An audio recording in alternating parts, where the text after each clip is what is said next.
Welcome to another episode of Harbor Rock Wealth Management's podcast series, Life, Health, and Wealth, where we discuss financially driven topics and how they relate to our lifestyles. I'm Jimmy Luster. This is Ruben Smith.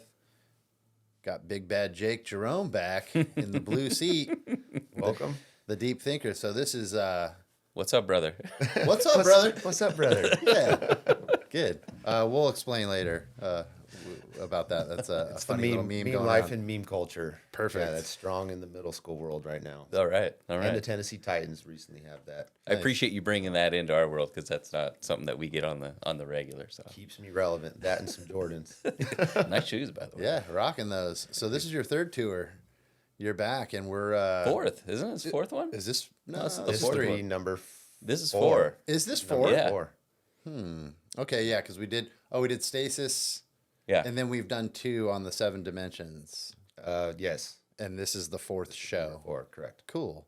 So I think we're really honing in on the mental aspect element of the 7 dimensions of wellness today, and I think we're going to talk about water There too. might be a component of water to All this. right. High quality H2O. Yeah. let's do Okay. it. Well, speaking of water, I mean, how many different? There's alkaline. There's so many Instagram. Talk about Instagram. I'm on Instagram and I'm getting fed like 4 or 5 different types of water now to try, and everyone has like an opinion on what's best, and Right pH levels, all that stuff.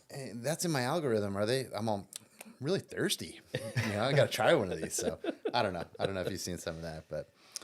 Cool. Before we start, so these are on the levels. These couple little fun facts. These are a couple of them are relevant to I guess quantum physics. So they were saying Usain Bolt, the track star, right? He is heavier on the track than he is on the scale. So that's an interesting concept. So immediately you're saying, well, why is that? Well, I didn't have a lot of time to. Well, I read like 3 sentences that I didn't understand. I don't think I'm that smart, to understand that. But they were saying something. It's theory of relativity, and they were on the track. So track. they were saying something about mass and energy. The faster something's going, there has to be more a place for the mass to go. So they're saying he's actually in that theory he is heavier when he's at full speed. So in motion while running, Correct. there is more weight or mass. Yes. Increase in muscle density. So there's a lot of things happening.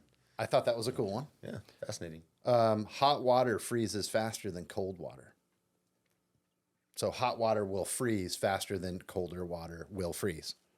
I don't know why. It's got to be because of that energy that's, Maybe the faster reaction, I guess. like the shock. Increases, yeah. So in the world of polarities and science, it just moves faster from that Mm-hmm.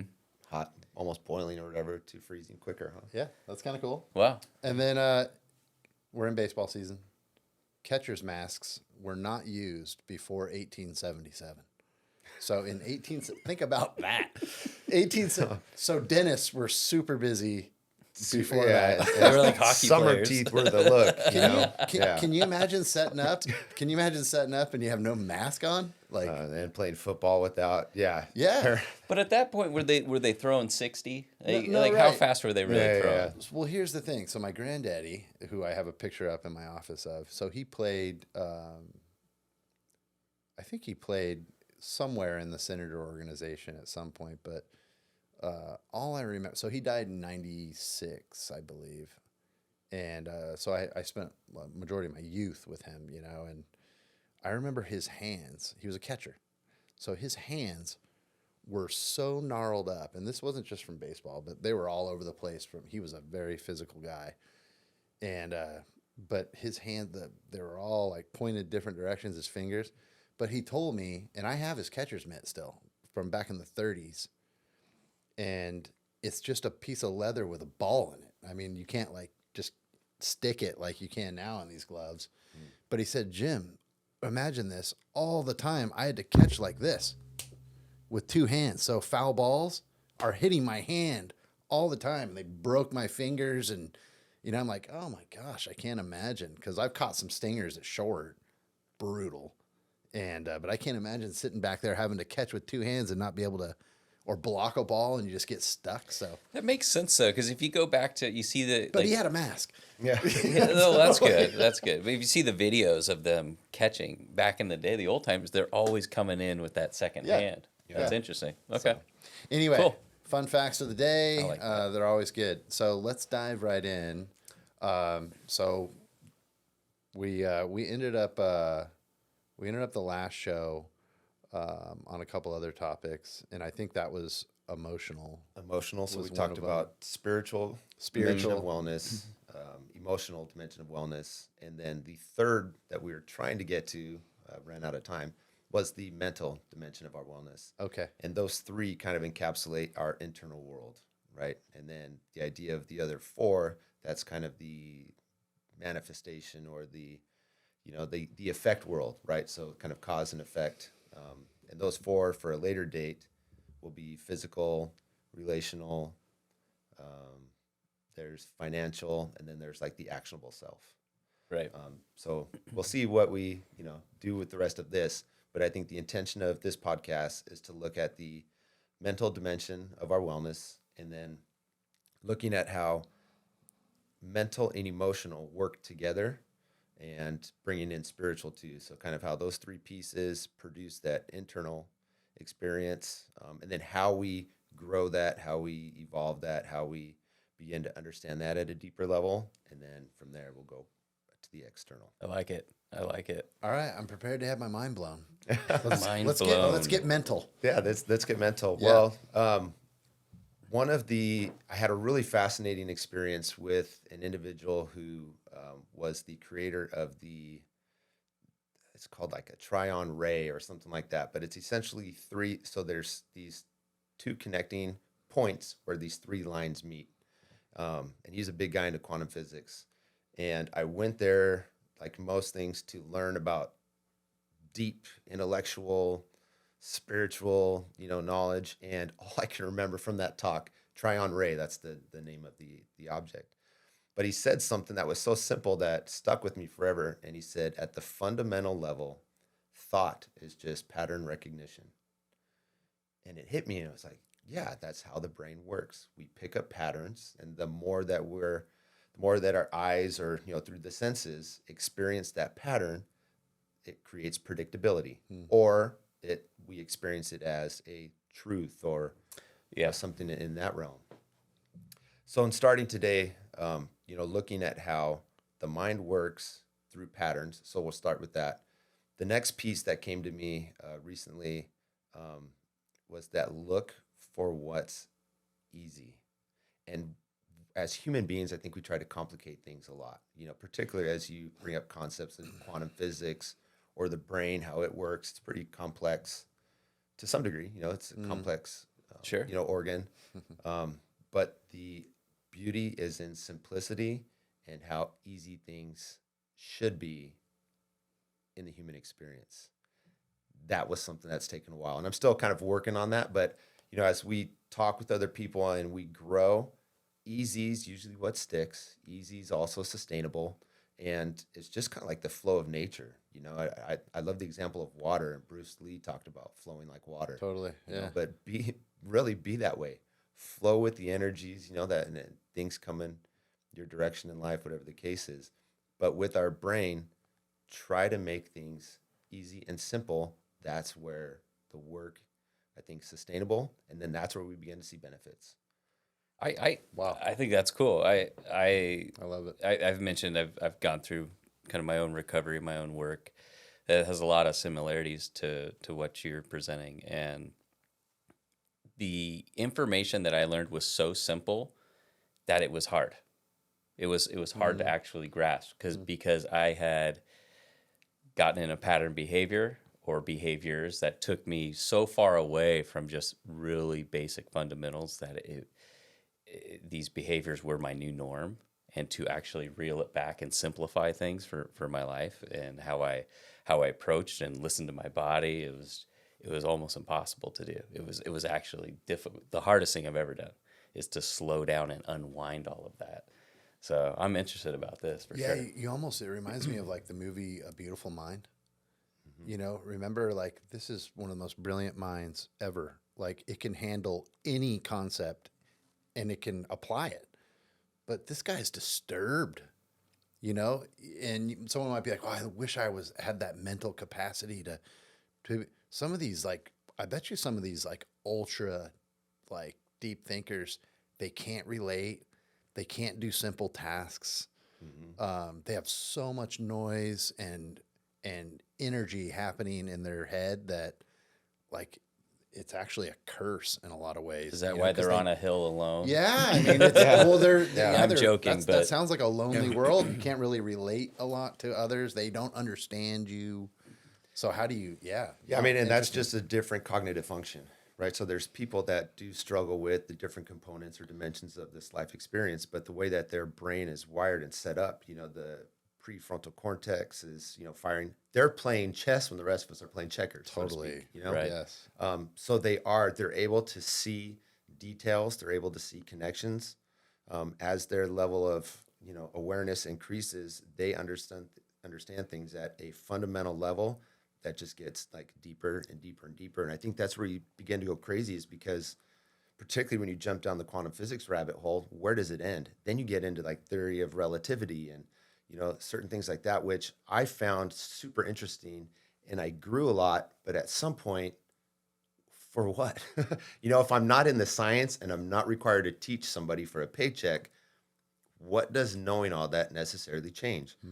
And so then that's where then like looking at the simplicity and things of life, I guess for me, the barometer was, am I more loving? What kind of impact am I having on those around me? How is that changing my internal experience also?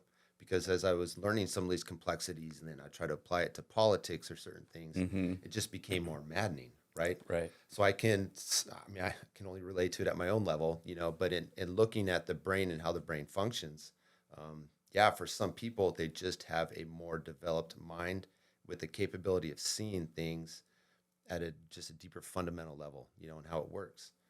I came to a bit of a crossroads with I guess my journey, and it was I was at a point where I was facilitating meetings and guiding. I was more of a guide. I wasn't a teacher. I was more there as a safe person to point out some areas where I think someone might be going or where their mind's at, but it is the more that you are expanding, the deeper it goes, and whether that's with your own personal healing, traumas, your own experiences, and coming to terms with that, or maybe it is going down that quantum physics and theory of relativity and all that. And I had to ask myself a question at one point. And this is funny because John always asked me this, and I hated the question when he was asking, but what do I want? And at some point, do I want to keep going down here? And it's okay to say no.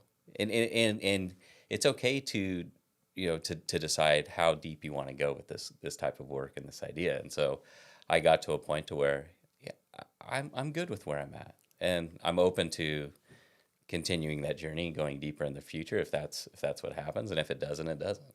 But it is easy, I think, to get because it is exciting. You become intertwined in the work, and you become it's like top of mind, and it's different. It's enlightening, and you're seeing the world in a different light, and it's just everything starts relating to each other. But it also can become obsessive. Yeah, absolutely. So you got to be careful. Yeah. At least for me, I saw where I was going, and not that it was a bad place. I didn't know if that's where I wanted to be at that point. Yeah, and for a lot of people, there's a phrase called spiritual mentalism, or religious or whatever the case is. Like, oh, I've read that and I know that. Oh, I've seen that, that movie on YouTube, or I've seen that DVD. And then a lot of people, that's the way they relate to that information, or that experience. I found for me, I needed, and that's the tough part, is I'm introspective by nature, and I'm at my best when I'm in nature, when I'm, out in the water, up in the mountains. That's when I feel like I'm at my best. But I see the need to be in a more relative situation with human beings and society, and with my job provides that on a daily basis at a very high level, interacting with other people, and then that's when then there's time to step back and go, okay, where am I? What's my checklist, or what's my scorecard, so to speak. So that's the introspective part of it all. If you're okay with diving into then so we'll look at the mental component, of wellness. For me, I'm really trying to be conscientious of my programming. And so that's what I look at. Everything that I do in this experience is programming me, either at my subconscious or my conscious level.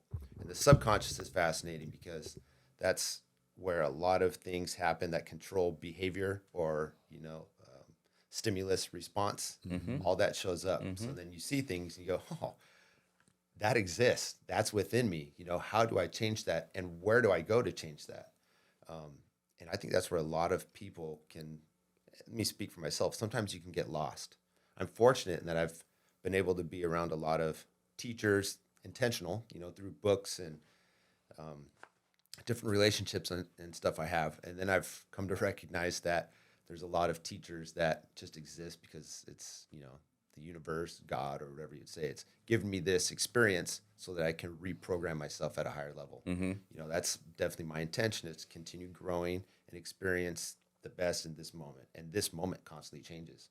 Where I am in we're in April of 2024 is different than our last one in December of 23, or whenever it was that we last met. Yeah.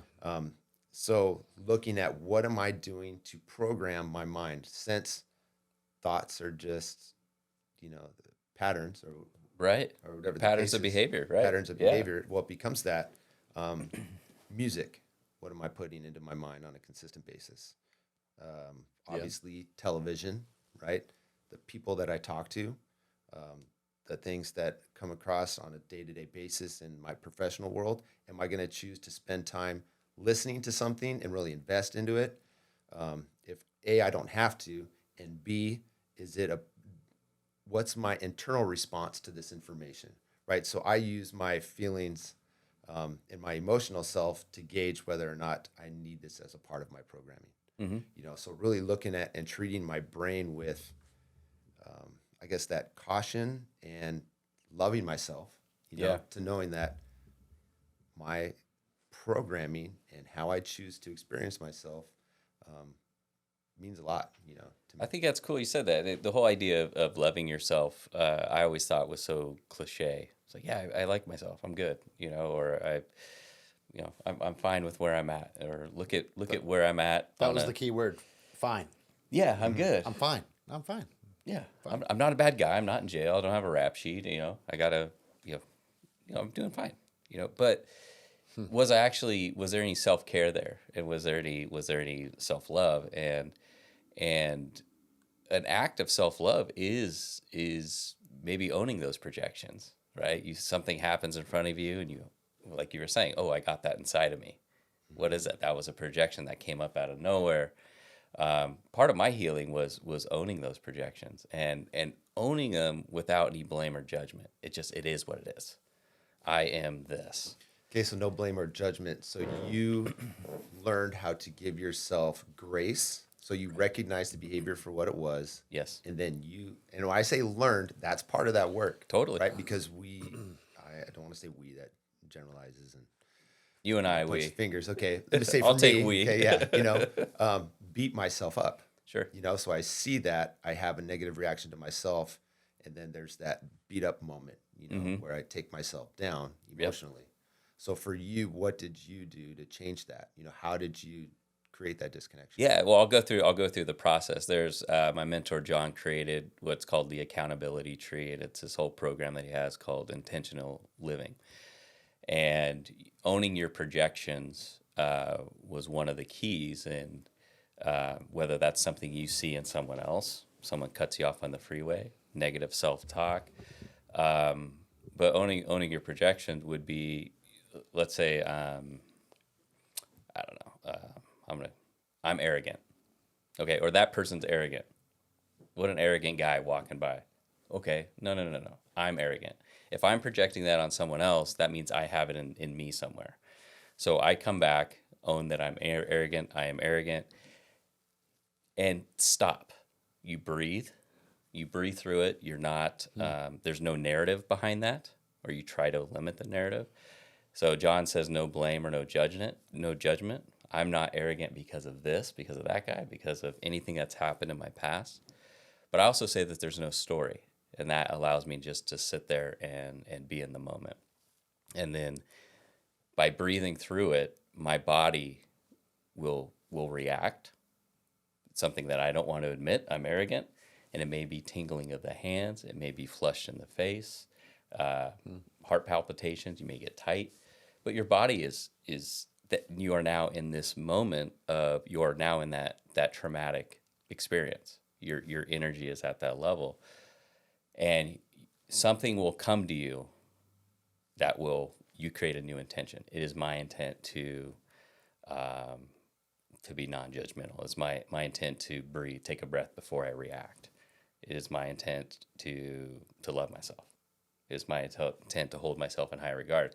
It may not have anything to do with whatever my projection was, but what came out of me, and when I own that projection, it's opening up Pandora's box, if you will, or these deep down stuffed truths that I have that are buried in my subconscious. Now, I know we're getting deep there, but a lot of this, in my experience, was buried deep down that I didn't even know was there. And so, kind of vibrating right now, actually. But This is a deep show, so it's okay. yeah, but that was my process, was owning a projection or owning where I was at in my life, and going through that exercise and doing it over and over and over and over. And I could own the same projection, a dozen times in a row, and I might get a dozen different intents out of it, of things that are coming to me that feel right, that this is now my intent. So, and intent is an intentional word. It's not I have to, I need to be, I must, because it is my intent to. If I don't the next time, if I'm not loving myself the next time this same experience comes up, it's okay, but it's my intent. When you say I have to love myself, or I need to be better, you are setting an expectation for yourself, or in other words, you're setting yourself up for failure. And what happens when we fail, especially internally? Here we go. Here's that negative self-talk again, and we're right back down to where we were.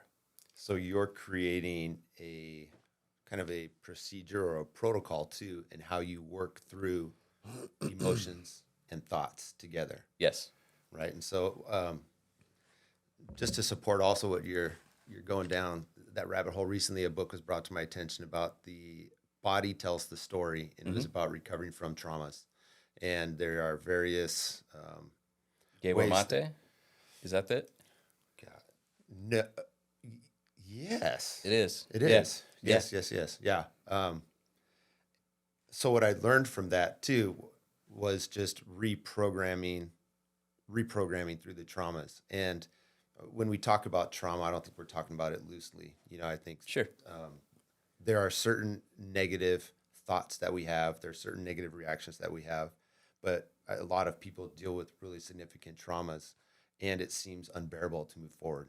Sometimes it leads to, taking one's life or substance abuse. You don't know how to get out of that loop, right? And that's all it is. It's the body experienced something, the brain records it, a certain way, and then all kinds of a cascade of emotions or, thoughts come out as a result of, when there's certain triggers. But it's recreating a new loop and response. And that is, it's hard physiologically, and also just seems like it's, I don't want to say impossible is not the word, obviously. Well, it's it's just work. a daunting task. It's work, right? It's the hardest thing I ever Yeah. did. The hardest thing I ever did was stop drinking, and it was because I was stuck in a pattern of behavior and it sounds very counterintuitive, but it was easier. Speaking of easy, it was easier for me to continue in that pattern behavior than actually face the music and dig into the root of what it was. It wasn't the drinking was the outcome. That was the end result. It wasn't. It was, why am I doing this? Why am I falling back on this? And it's easier. It was easier to do that, and I think that's where we get stuck in the. Well, we say traumas too, and trauma, I think a lot of people associate it with something very significant and something definite that happened.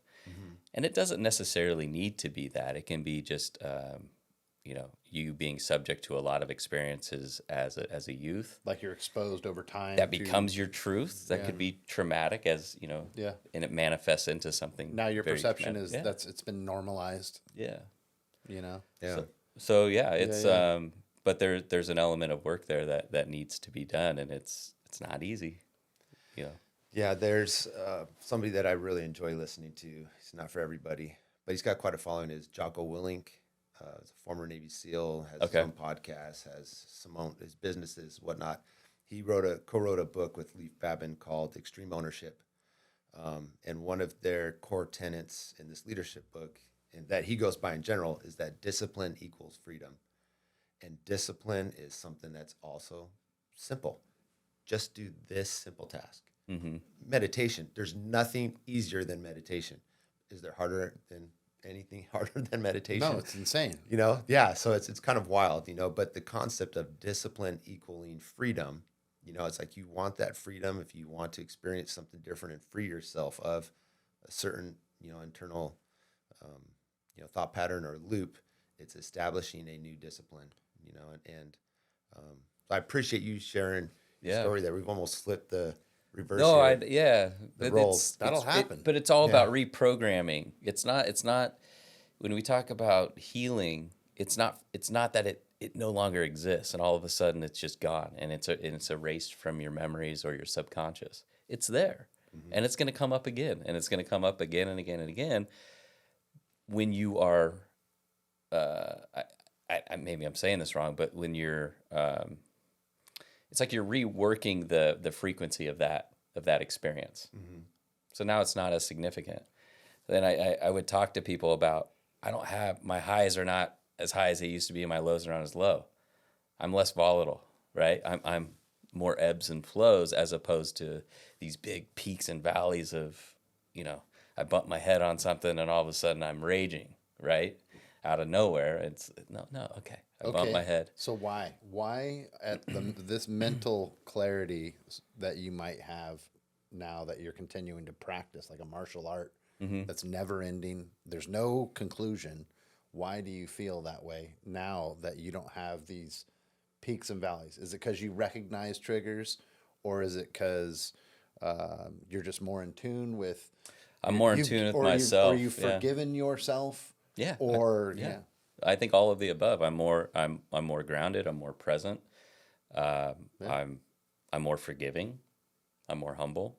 Maybe I give myself more grace. You're allowed to love others now, and yeah. And I'm not walking on clouds. I'm still human. I have no. my You're in the moments. trenches, and sometimes it seems like it can be harder, indefinitely. I mean, it's that self-awareness. You're not just I'm fine. I'm fine.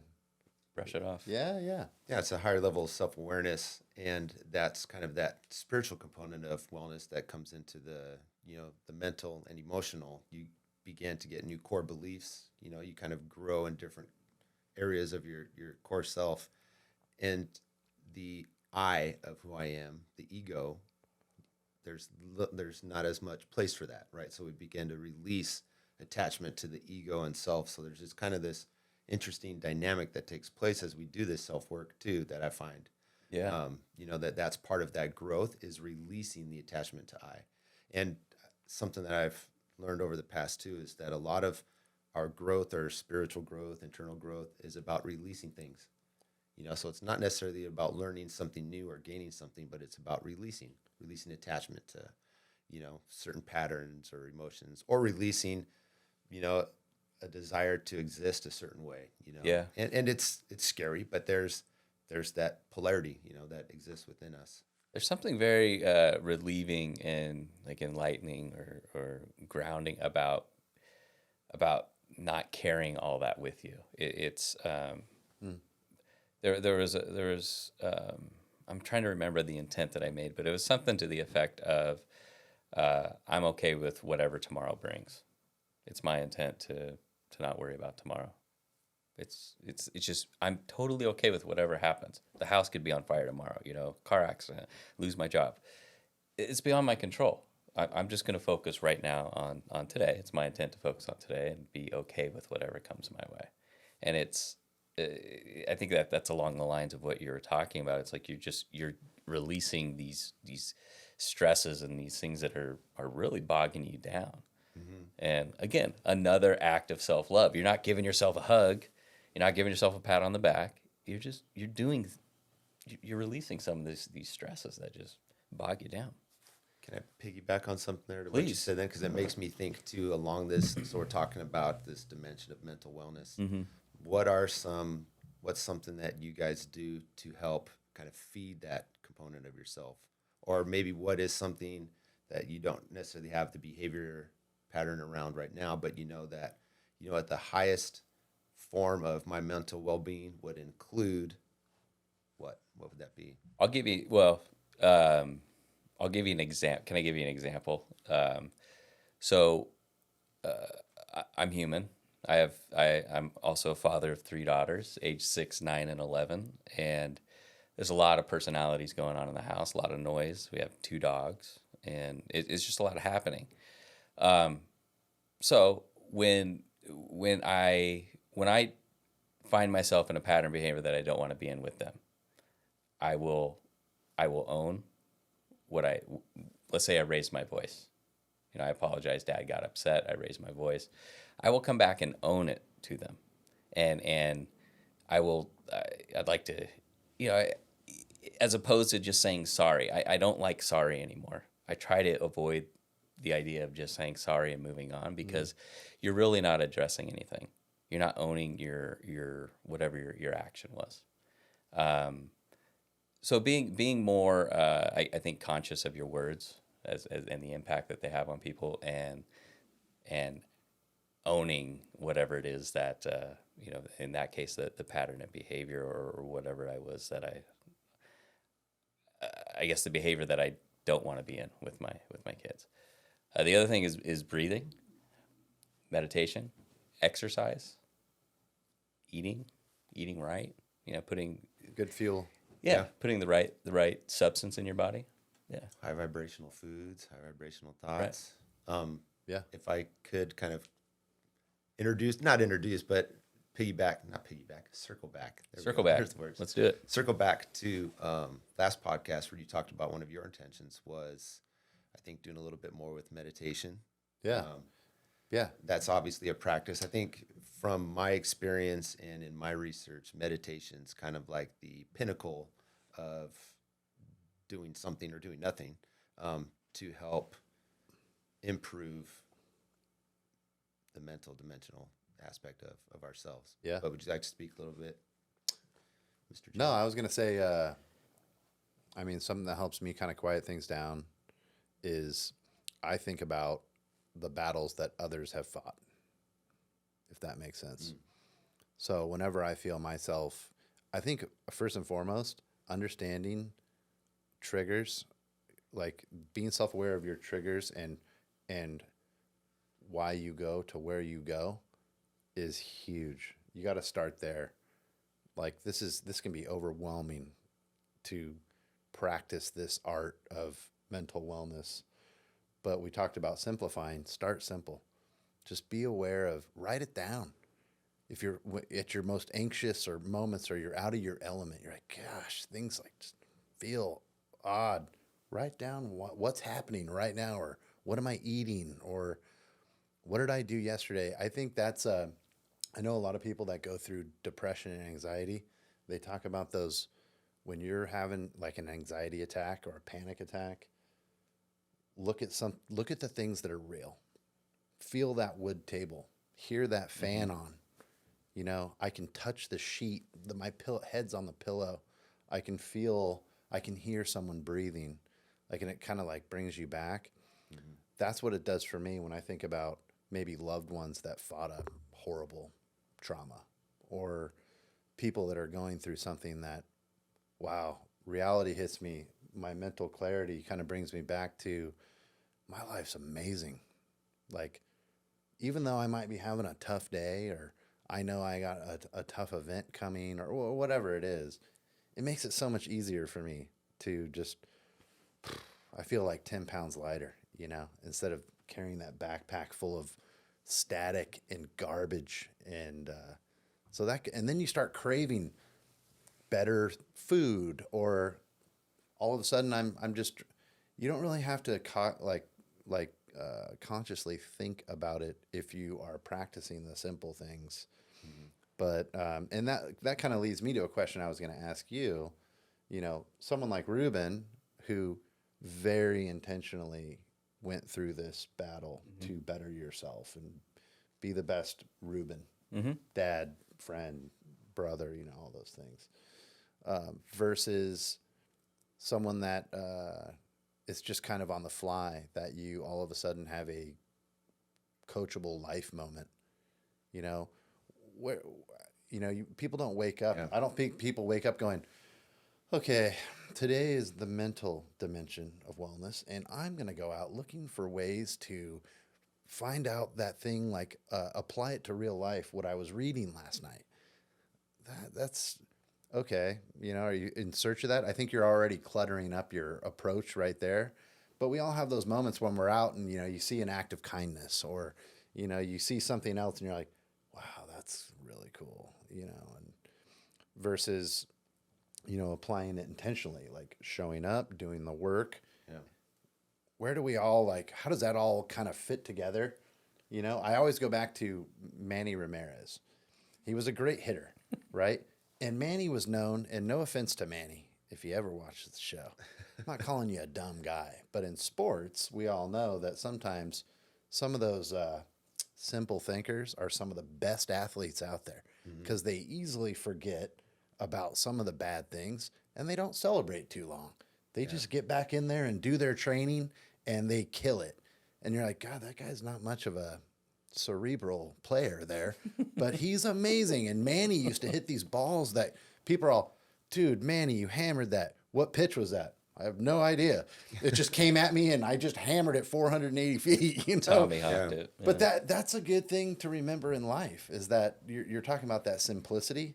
Dude, slow down, and get others to help you do that. And the ones that speed you up, run away from them. Yeah.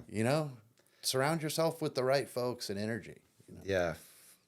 So the way that I relate to maybe the Manny Ramirez's of, life, the people that just kind of, it seems like it appears easy to them. They flow. Doing the internal work, your emotional, mental, spiritual self, you begin to reach levels where, and we talked about our needle, your needle just doesn't move. And then there's usually some sort of wisdom you're able to find in any sort of situation. You can find, this is the moment, my response, I can control my response. What is the universe? What's God? What's life trying to tell me now through this moment? And so that's training. You train your brain, you train your internal response, and go through those reps mentally. And I think that's where, for me, the pinnacle of any sort of exercise with our mind and our brain is meditation. And it comes up as usually the number one. I mean, you just mentioned it too. I know a handful of people that practice it on a consistent basis, but yet the data is overwhelming on how beneficial it is. Right. And what it does from the hippocampus and strengthening our memory to the cerebral cortex and strengthening, the synapses and dendrites, improves, like I said, with memory, it improves cognitive function, improves the ability to focus. There's been studies done where people that are older, maybe such as where we are in life, versus 20-year-olds. Are we old now? Okay, well, it's No, what did I tell you? You're old, man. You're old. yeah. I'm not old. Certain stages in life, let's just say people that are beyond their 20s, Sure. have been able to focus and provide, like singular attention on something beyond people in their 20s or 18s. And, the younger brain has much greater neuroplasticity, and you would think be able to, concentrate more. But we're seeing through cell phones, video games, media, and just the way that the external world's impacting the cognitive performance of our youth. I think that's getting harder, for the younger human in this Western culture. Sure. But the point being that meditation is absolutely key. So for those of us that are interested in growing and learning more about increasing our awareness, there's different forms of meditation. For me, when I had went through the autoimmune disease experience, that really took me to another level with meditation because, with anxiety and the physical state, each moment was really tough to get through. And I didn't know how to do it, and so I went to breath work and meditation. And what was tough for like this moment and affirmations. I don't know if the audience or you guys are familiar with Louise Hay. Louise Hay was kind of big in the 80s, but she was kind of one of the pioneers with affirmative thoughts. And she wrote books. She's got a great DVD. She's since passed away a few years ago. But Louise Hay was a teacher that came to me where I learned to begin the power of affirmative thoughts and then repeating that to myself through breath work. And I was able to produce 5 seconds of inner peace, which then became a minute, and then at a certain point I was, up to an hour or so and then detached from reality altogether. But the point is that meditative work, I then began to control my thought life, which then began to improve my emotional life. And if I wanted to improve on emotional state, wanted to produce a different way of being and feeling tone, I would do that through an affirmative thought, take that thought, add that feeling tone to it, and then I would meditate on that. So there's mindfulness meditation that people talk about, and that's just kind of taking that that saying or that thought or that feeling tone, and that's your focus. Plane goes by, another thought comes by, block it out with grace and ease and non-judgment, and then just go back to that. The more you focus on that, then you change yourself at the subconscious level, and that improves the kind of the internal experience, which we'll talk about later, that external world. Your body craves this self-love, these new experiences. At least that was my experience. My body wanted to feel that uplifting, that moment of peace or whatever. It was just it was love, and it's life affirmation. Yeah, right. There's, sometimes we think maybe the human condition is just kind of pointed towards negativity. There's, the It's Bible like inherently negative. Yeah. Almost it's like, or like sin, right? The original sin, and we're can't get away from it through sin. Yeah. I don't know if I've fully bought into that, to be honest with you. I think that there's a polarity of experience, and it's all purposeful. If you didn't have evil, how would you truly understand love? But I do think that it's our internal response is it's just the law of the universe, like we're a part of this whole cosmos. It's pretty wild when you sit down and think what we're really a part of in the grand scheme of things. Right. Zoom out and then look at how you're even built and how you're wired, and at your genetic level, like this human being, this individuation of the whole is beyond mind-blowing. Yeah. And then you look at sacred geometry and how the world's designed and all these synchronicities and these commonalities with, ratios, and it's beyond beautiful, and it's absolutely mind-blowing, and it's awesome. And I think that's our inclination, is to want to be a part of that. And then to understand how incredible it is that we're all interlinked. Like the aspen tree, like the organism itself of the aspen tree is all below the ground, the way the root system spreads out, and it's all interconnected. And it's incredible to think how the trees in that organism, they communicate, and through distance and all that stuff, and how they work. And at human beings, I think we're similar. Our root structure, though, might be the matrix, our consciousness. That's kind of how we're all interconnected through consciousness. But yet, we'll wake up and we'll sit there and turn on the news, right? Or we'll go to our phone and hitting social media, or there's certain things that we're doing, I think, behaviorally, and at levels we're mentating as human beings Right. that are just not quite No. falling short a little bit, So that's my judgment. Yeah. Well, you brought up something earlier good. where you had 5 seconds of inner peace. And I think that's a good thing to point out, because be careful of our expectations for someone that's interested in maybe getting involved in this or learning more about it. Is, you can't read a book or watch a podcast and all of a sudden expect to be, vastly changed.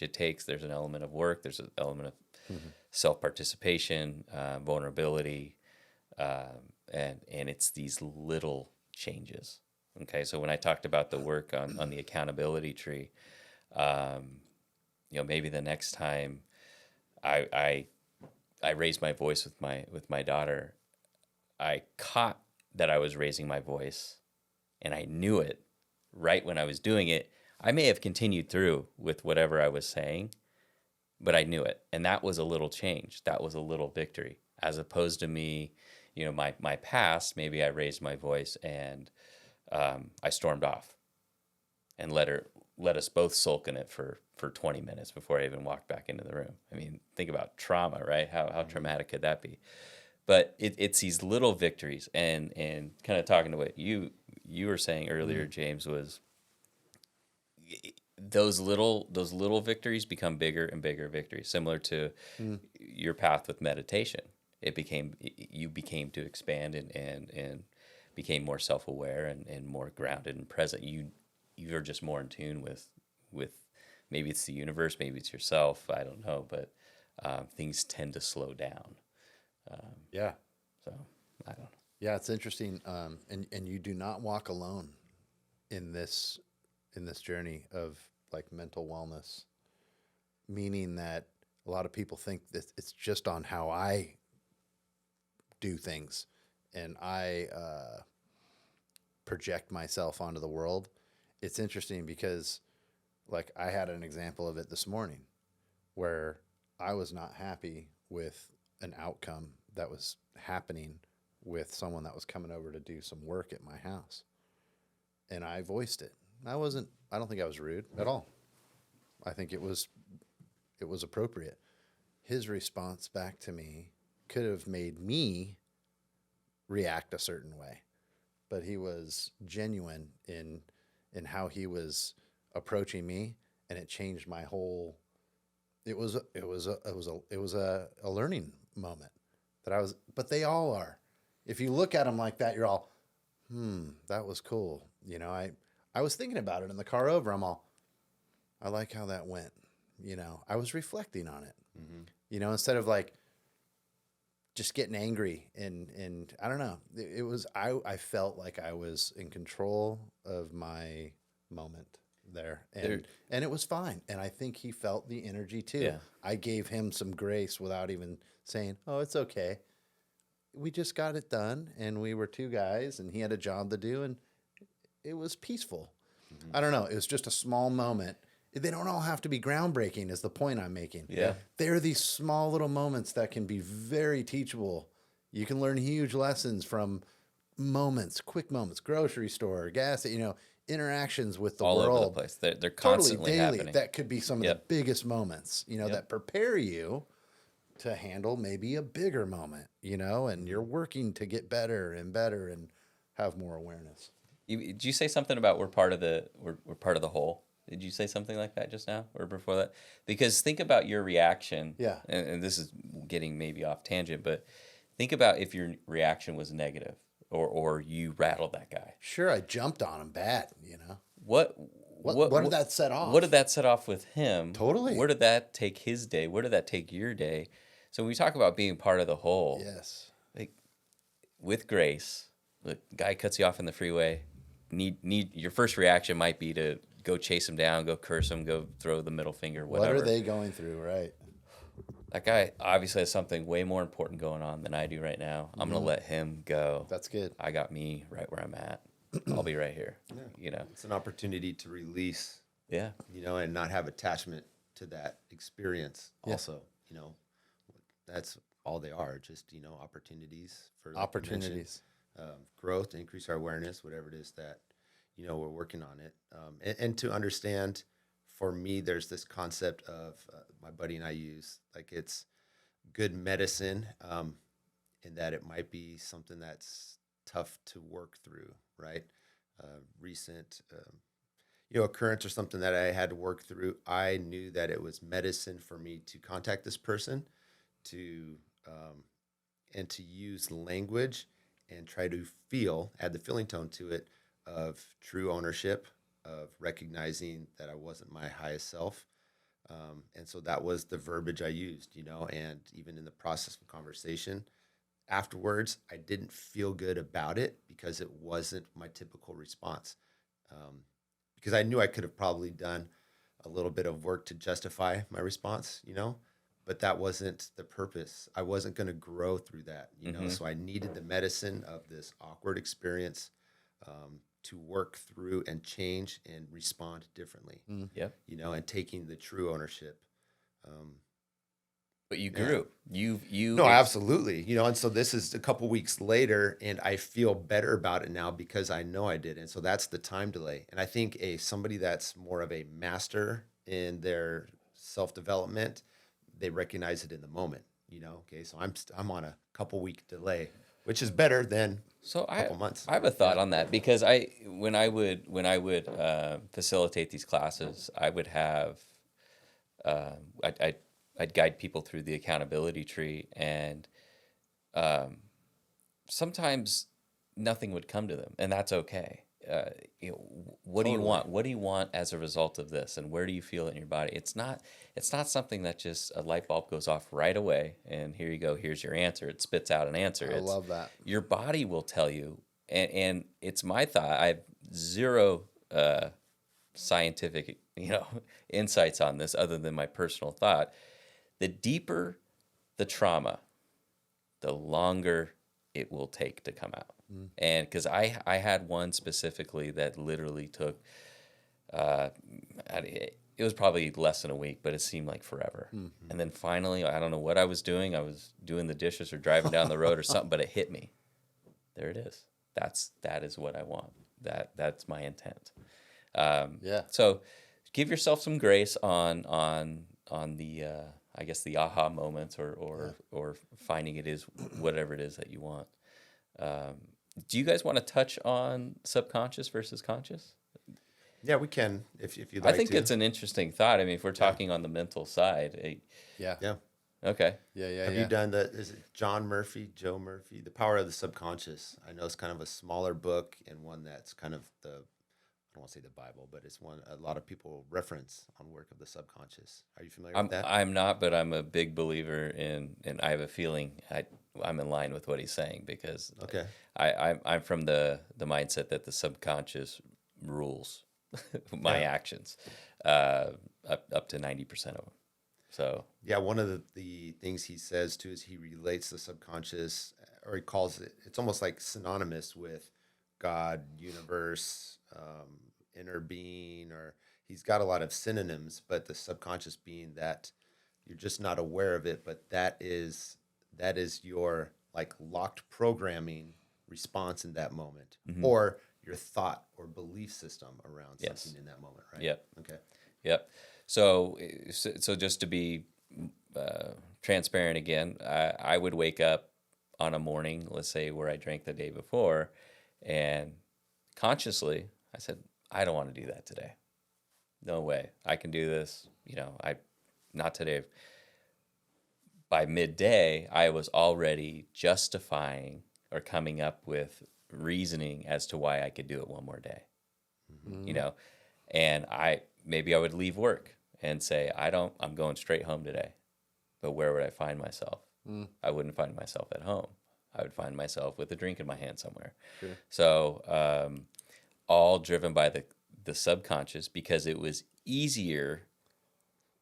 Drinking for me was 100% top of mind. It was my priority above me, my family, anything else. And that's a scary place to be, but that's where I was. And it was easier and safer for me to go drink because it was my pattern of behavior. It kept me alive, part of your survival mechanism. Drinking became a behavior that kept me alive. And it sounds completely counterintuitive, but it's true. And so that's where the pattern of behavior eventually got out of hand, where I was in jeopardy of really having some negative Some loss. impacts. Yeah. Yeah, personally, professionally, the whole bit. Yeah. So utilizing now. Threw that at you. No, I think that's great. And it causes me to let's look at the emotional, mental, and spiritual aspect of ourselves, okay, that internal world. At the subconscious level, what was at the time, what was your fundamental belief about yourself? What was your fundamental belief about life? I'll tell you what, it was, I had very little to no belief in myself. I wouldn't admit that to anybody. I think, and maybe this is, but hey, it is what it is.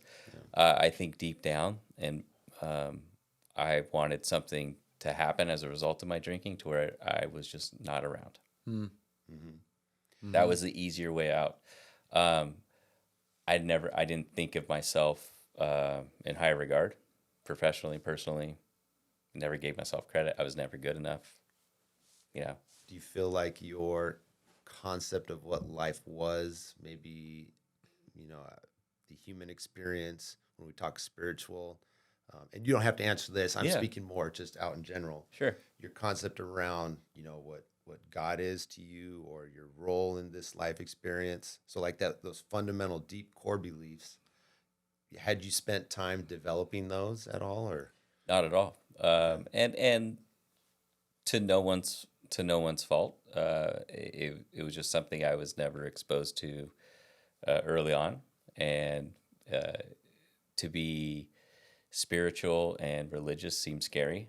They were the same to me up until that point. Now I see them as completely different, or having differences. But no, it was more of a, your things were so buried. My true identity and myself was buried in this this picture that I had painted of what it meant to be a man. And what it meant to be a man was be tough, brush it off, don't get caught, don't be vulnerable.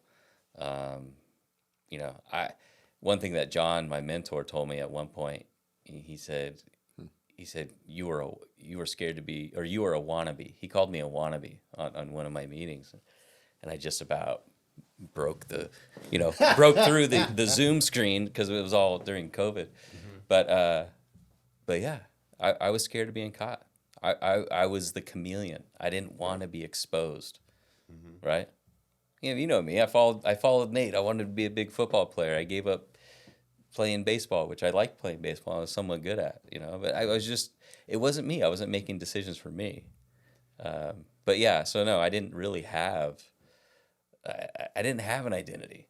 I was just kind of going through the motions. So you weren't conscious of your subconscious at that moment. No. Right. So in hearing you talk, it sounds like the key differentiator being like the conscious being of something that's in the forefront of our awareness right now. It's out here and all that stuff. Right. Versus subconscious is something that we don't necessarily have that immediate awareness of, but it's the mechanism that's driving our behavior, that's driving our thoughts, that's also then creating our life experience. Right. It's driving the projection of my subconscious. My knee-jerk reaction to that arrogant person that walked by, that was from my subconscious. Okay. Yeah. That was because at some point... It's like a defense mechanism, or... that's my immediate response to whatever that was. Mm-hmm. Okay, so we've identified that then the subconscious is, that mechanism that controls that life experience.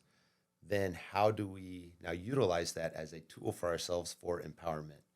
There's the movie The Secret, that was real popular about 12 to 15 years ago. And I loved it, not because I was interested in money, because there was a focus on wealth. And what I've learned is that I think is the low-hanging fruit. And there's a lot of people that are out there looking to increase financial abundance and whatnot.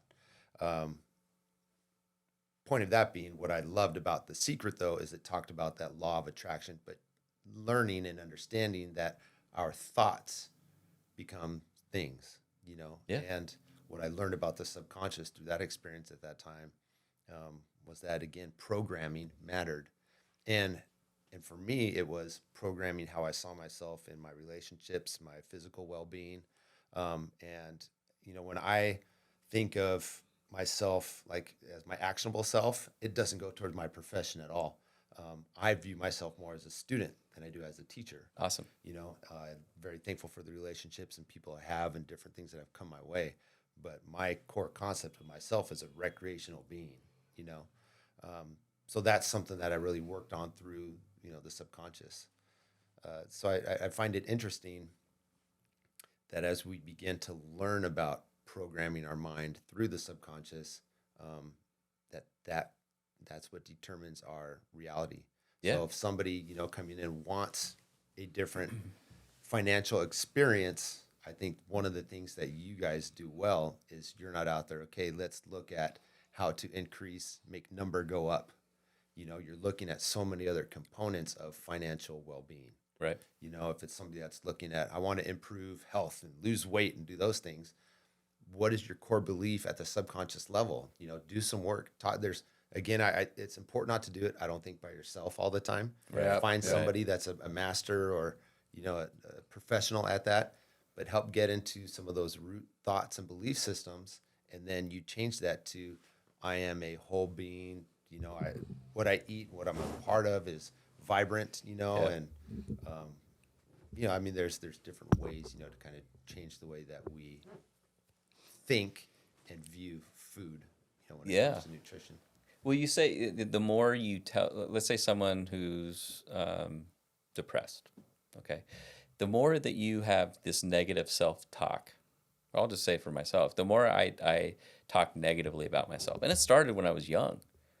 It got to a point to where that was my truth, right? Mm-hmm. The more I told myself, or the more you're told that, that the sun rises in the west, well, the sun's going to rise in the west, right? Yeah. So it does become your baseline, it does become your truth, and that's why.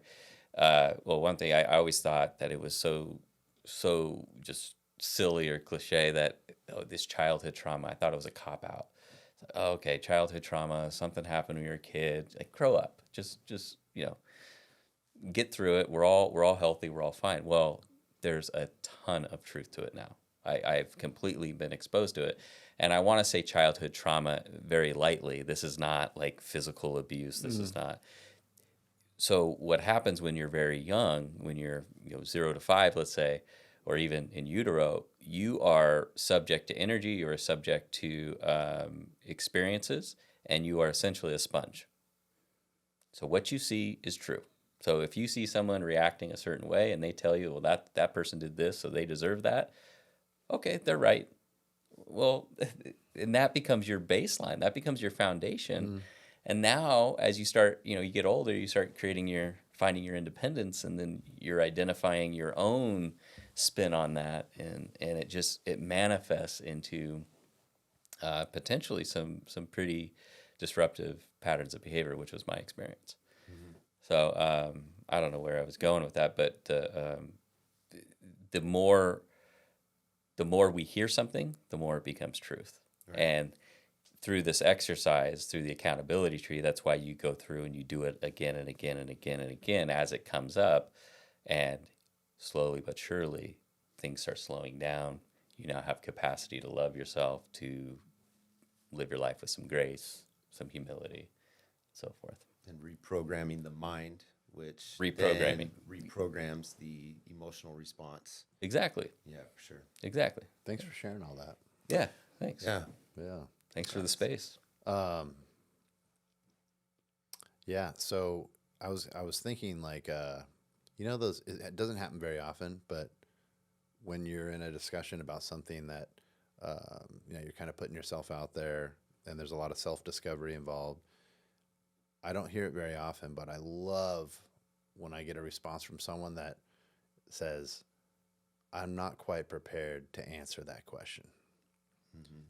Instead of just rattling something off, because we're all supposed to have an answer for everything, some answer. And we don't want to sound like a clown, right? And whether it's sports or art or history or finances or, you're just out there talking at the coffee shop to somebody. But I love when someone goes, you know what? That's a good question. I'm not really prepared to answer that, but I'd like to think about that. And that shows me someone's on point mentally. Like they're present, they're in tune, and they're confident, which that confidence piece is so much. If you have worked on your what is your subconscious behaviors at that point, that shows a confident individual.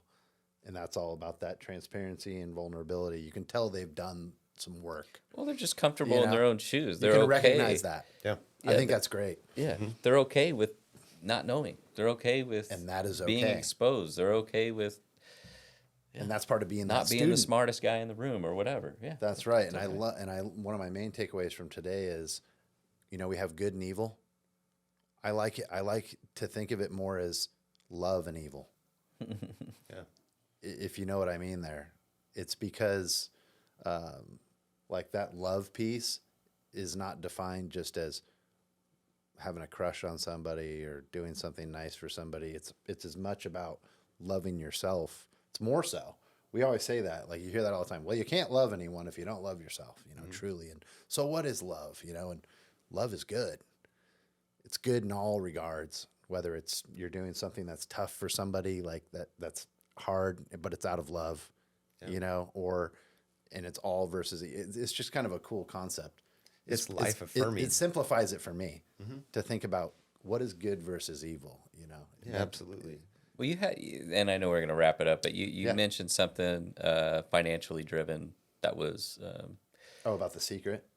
Yeah. Manifesting wealth. Yeah. Right. Basically. Right. Yeah. So I had an idea of what it meant to be happy, and what it meant to be happy was to have a good job, be financially stable, live in the right area, and what I found when I got that is that I still didn't know who I was. Of course, I didn't. It took several. Now you're more confused. but it really took these exercises of going through and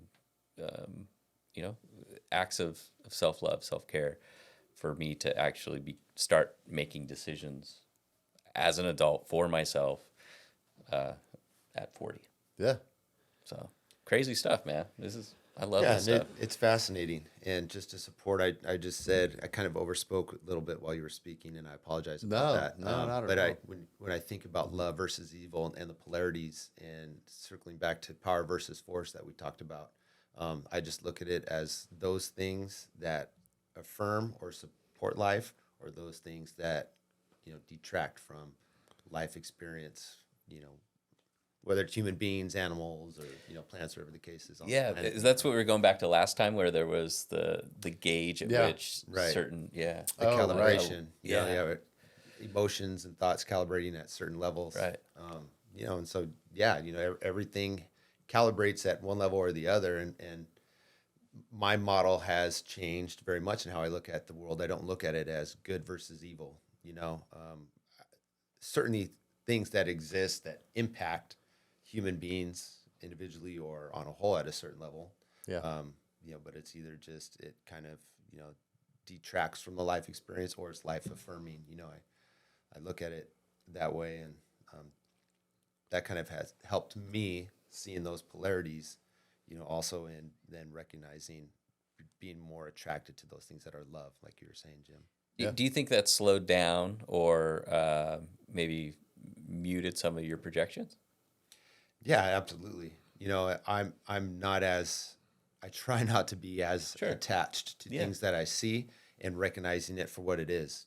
That if it's a relational piece, so this is where I think now our podcasts moving forward are going to change in their dynamic, because we've been internal. Right. But now when we talk about relational is not just individuals, it's how we relate to everything outside of this internal experience. Yeah. And so I'm looking forward to, next time we meet, we'll talk about the physical. Maybe we'll go physical and relational. Maybe that'll be for next time. Nice tease. Yeah, teed it up. My brothers. Hey, brothers. I get to, so I love being a student, and I get to be with this guy every day, which is great. You know, I learn a lot. I think we learn a lot from each other. Sure. We're lucky to have that element. And I think last time when we did the show, when we ended up the show, I said, Jake, you make me want to be a better man. Like you just, this time I have the feeling of, I don't know when's the last time you swam like a distance? Like I used to swim a lot and I loved it. And, like a mile, right? And a mile in a Olympic pool is like, I think like 50 lengths or something like that. And I always felt incredible. So this time I feel like I swam a mile in a good way. You know, I always love these talks, and I hope our viewers, if they get anything out of this, just one little moment of like, that's all this is about. It's just to generate thought and conversations. And I think you would be open, of course, if anyone out there ever watching our show wanted to contact you to continue a discussion or ask you a question. I think you'd probably be open to doing that. Oh, absolutely. You know, one of because you're constant, you are consciously working on this really all the time. Like you're right in the middle of this. I am, yeah. This is and what it's you uncomfortable. do. Yeah, Yeah. I'm not uncomfortable. There's a lot of humility right now in this chair right now. I'm not comfortable, but I'm growing at a pace. I'm very thankful for life experiences. And you know, there are people that come. I have lunch, you know, once a week or so with somebody, you know, just to get together and you know, we talk about how we're growing and you know, working on certain things. So, yeah, I'm not a master. I'm in the process, you know. And so, if there's anybody that can relate to anything, you know, or wants to relate to it differently, or you know, find information, I would be more than happy to. Yeah. Well, cool. And as you've seen the trend, this is Jake's 4th time on the show, so there will be a 5th and a 6th, and we couldn't be happier about that. So thanks again for helping us wrap up a great week. Thank you. And we always love spending time with you. Thanks. Yeah, it's a blessing. So thank you guys. I really enjoy it. Our pleasure. And to our viewers, if you're living your life and you have your health, you're the wealthiest person in the world. We'll see you next time.